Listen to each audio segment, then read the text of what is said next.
اس کا کیا مطلب ہے؟ کیا آپ جانتے ہیں کہ یہودی اور عیسائی قومیں بھی روزہ رکھتی تھیں، لیکن ان کا طریقہ کیا تھا؟ ان سارے سوالوں کا جواب آپ اس ویڈیو میں جاننے والے ہیں، اس لیے آپ سے ریکویسٹ ہے کہ ویڈیو کو آخر تک ضرور دیکھیے گا۔ تو چلیے ویڈیو شروع کرتے ہیں۔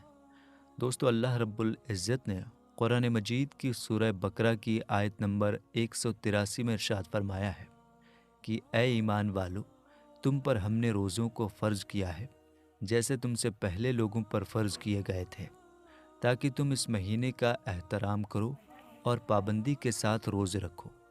دوستو، رمضان میں جب روزے دار روزہ رکھتا ہے اور اللہ تعالیٰ کا حکم مان کر صبر کرتا ہے، تب اللہ تعالیٰ اس روزے دار کو صبر کا بدلہ عطا کرتا ہے۔ اس مہینے کی فضیلت سے اللہ پاک انسانوں کے رزق میں برکت عطا فرماتا ہے اور غریب سے غریب انسان کو اللہ کی نعمتیں ملتی ہیں۔ اس لیے اس مہینے کو ماہ وسعت رزق کے نام سے بھی جانا جاتا ہے۔ دوستو، ہر مسلمان اس مہینے میں خاص طور سے ہر گناہ سے پرہیز کرتا ہے، اور جب تک اللہ کا حکم نہیں ہوتا تب تک کوئی بھی چیز کھاتا پیتا نہیں ہے۔ اگر ہم ایتہاسک اور مذہبی حوالے سے دیکھتے ہیں تو ہمیں پتہ چلتا ہے کہ حضرت آدم علیہ السلام کے زمین پر آنے کے بعد سے ہی روزے رکھنے کی شروعات ہو چکی ہے۔ بتایا گیا ہے کہ حضرت آدم علیہ السلام ہر مہینے کے 3 دن روزہ رکھا کرتے تھے۔ ساتھ ہی یہ بھی کہا جاتا ہے کہ حضرت آدم علیہ السلام ان روزوں کو جنت سے زمین پر آنے کے بعد توبہ کے لیے رکھا کرتے تھے۔ اس طرح پورے سال میں حضرت آدم علیہ السلام 36 دن روزہ رکھتے تھے۔ دوستو، حضرت آدم علیہ السلام کے زمانے میں ہر مہینے کی چاند کی 13، 14 اور 15ویں تاریخ کو روزے رکھے جاتے تھے۔ یہ وہ تاریخ ہے جب چاند پورا مکمل اور روشن ہوتا تھا، جسے آپ اور ہم 14ویں کا چاند بھی کہتے ہیں۔ اس کے بعد جب حضرت نوح علیہ السلام کا زمانہ آیا تو انہوں نے بھی حضرت آدم علیہ السلام کے زمانے کی طرح مہینے میں 3 دن روزے رکھے، وہ بھی انہی 3 تاریخوں پر۔ ان روزوں کو طوفان نوح سے بچنے پر حضرت نوح علیہ السلام نے شکر کا نام دیا، لیکن حضرت داؤد علیہ السلام کے روزے کا طریقہ حضرت آدم علیہ السلام اور حضرت نوح علیہ السلام سے تھوڑا الگ تھا۔ وہ 1 دن روزہ رکھتے تھے اور 1 دن افطار کرتے تھے، یعنی کہ پورے سال میں آدھا سال روزہ رکھتے تھے۔ اس کے علاوہ حضرت سلیمان علیہ السلام ہر مہینے میں 9 دن روزے رکھتے تھے، اور یہ روزے مہینے کی شروعات میں 3 دن، مہینے کے بیچ میں 3 دن اور مہینے کے آخر میں 3 دن رکھا کرتے تھے۔ اس کے علاوہ حضرت ابراہیم علیہ السلام بھی حضرت آدم علیہ السلام کے طریقے کے مطابق روزہ رکھا کرتے تھے، یعنی کہ ہر مہینے میں 3 دن روزے۔ لیکن کئی روایتیں یہ بھی بتاتی ہیں کہ حضرت ابراہیم علیہ السلام پورے مہینے کے روزے رکھا کرتے تھے۔ حضرت موسیٰ علیہ السلام کے روزوں کا طریقہ سب سے الگ تھا کہ حضرت موسیٰ علیہ السلام کو اللہ رب العزت نے لگاتار 3 مہینے روزے رکھنے کا حکم دیا تھا، اور ان روزوں کے فضل سے وہ اللہ سے ملاقات کریں گے اور ہم کلامی کا شرف حاصل کریں گے۔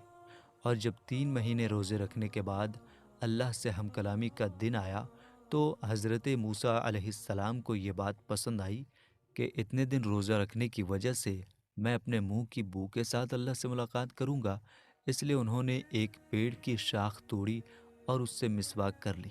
لیکن اللہ تعالیٰ کے حکم میں دخل اندازی کرنے کی وجہ سے انہیں 10 دن کے روزے اور رکھنے کا حکم دیا گیا۔ دوستو، قرآن مجید کے اندر حضرت مریم رضی اللہ تعالیٰ عنہا کے روزوں کے بارے میں بھی بتایا گیا ہے۔ حضرت مریم رضی اللہ تعالیٰ عنہا کا روزہ کسی کے ساتھ بات چیت نہ کرنے کا تھا، یعنی کہ خاموشی اختیار کرنے کا۔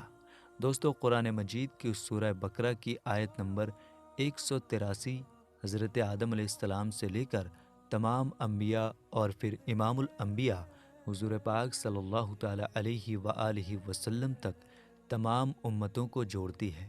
جیسے کہ ہر امت کے لیے نماز کا حکم دیا گیا تھا، اسی طرح ہر امت پر روزوں کو بھی فرض بتایا گیا ہے۔ پچھلی امتوں کے روزے حالاتوں کے مطابق آج کی امت سے الگ تھے۔ روزوں کی تعداد اور یہ کب کس وقت کس حالت میں رکھے جائیں گے، ان سب چیزوں میں آج سے فرق تھا۔ رمضان المبارک کے روزے دوسری امتوں پر فرض نہیں تھے، لیکن حضرت محمد مصطفیٰ صلی اللہ تعالیٰ علیہ وآلہ وسلم کی امت پر رمضان کے روزے ہجرت کے 1.5 سال بعد 10 شعبان المکرم سن 2 ہجری کو مدینہ منورہ میں فرض ہوئے۔ دوستو، اللہ پاک نے فرمایا ہے کہ ماہ رمضان وہ مہینہ ہے جس میں قرآن کو نازل کیا گیا، جو لوگوں کی ہدایت کرنے والا ہے۔